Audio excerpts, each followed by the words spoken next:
Қайырлы күн, құрметті көрермендерім, каналыма қош келдіңіздер. Сіздермен сағыныш. Дәл осындай сап-сары болып өте дәмді қытырлап тұрып пісетін наггетс жасаудағы сіздерге өз әдісіме бөлісетін боламын.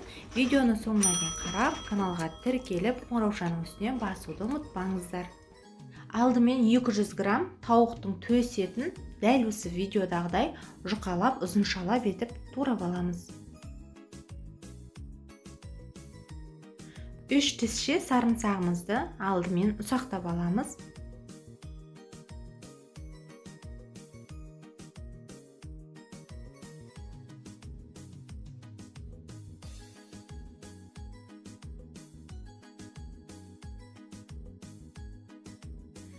Сарымсағымыздың үстіне 1,5 шай қасық тұз және жарты шай қасық паприка және 1 ас қасықтай лимонның соғын сығып қосамыз.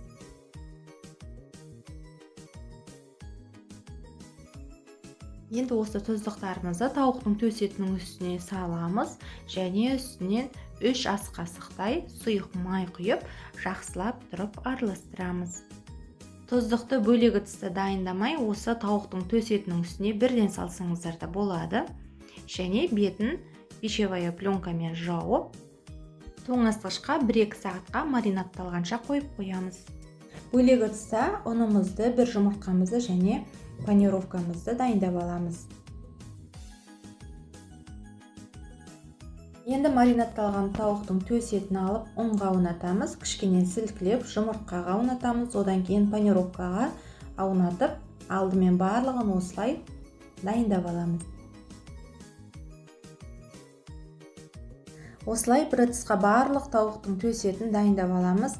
Енді қызып тұрған табадағы майымызға тауықтың төс етін салып, орташа отта қызарғанша пісіреміз. Астын қатты қыздырмаңыздар, себебі бірден күйіп кетуі мүмкін. Сол себепті орташа ғана отта пісіреміз.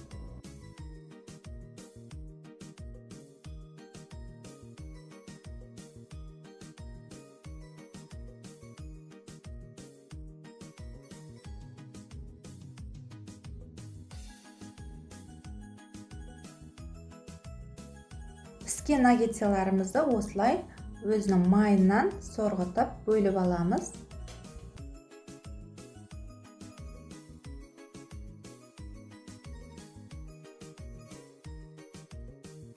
Маринадталған тауықтың төс еті 7-8 минутта тез пісетін болады. Піспей қалады деп қорықпаңыздар. Ең бастысы күйдіріп алмаңыздар. Міне екі жағын аудара отырып осылай барлығын пісіріп алдық. Сап-сары болып өте керемет болып пісті. Дәмі өте керемет. Енді міндетті түрде жасап көріңіздер. Сіздерге ұнайтынына сенімдімін. Осылай үйден өз қолдарыңызбен балаларыңа жасап беріңіздер. Достар, видеоны соңына дейін қарағандарыңызға рахмет. Каналдың кішкене көтеруіне көмектеріңізді тигізіп, осы видеоны достарыңызға немесе басқа да әлеуметтік желілермен бөлісуді ұмытпаңыздар.